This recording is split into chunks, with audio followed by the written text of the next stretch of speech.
गुरु शिष्य की हजारों कहानियां हमने सुनी है। एक से एक महान गुरु हुए हैं, एक से एक महान शिष्य हुए हैं।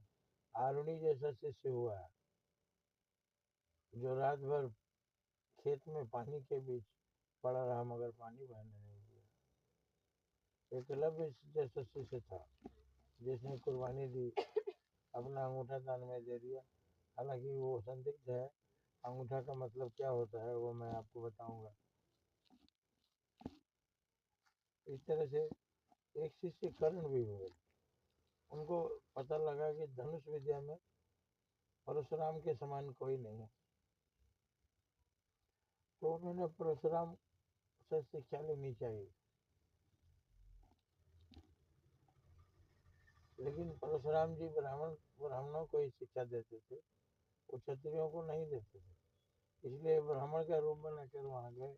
उन्होंने कहा, मैं ब्राह्मण पुत्र हूँ, गुरुदेव मैं आपसे धनुष विद्या की शिक्षा लेना चाहता हूँ।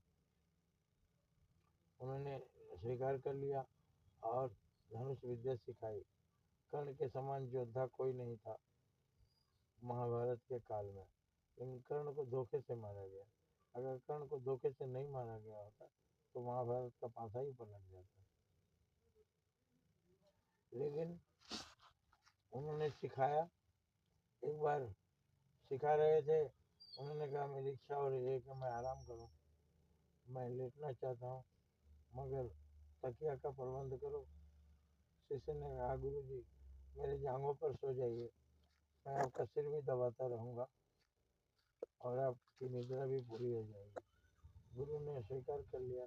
परशुराम जी कर्ण के पैर पर जंघे पर सिर रखकर सो गए और उन्हें नींद आ गई।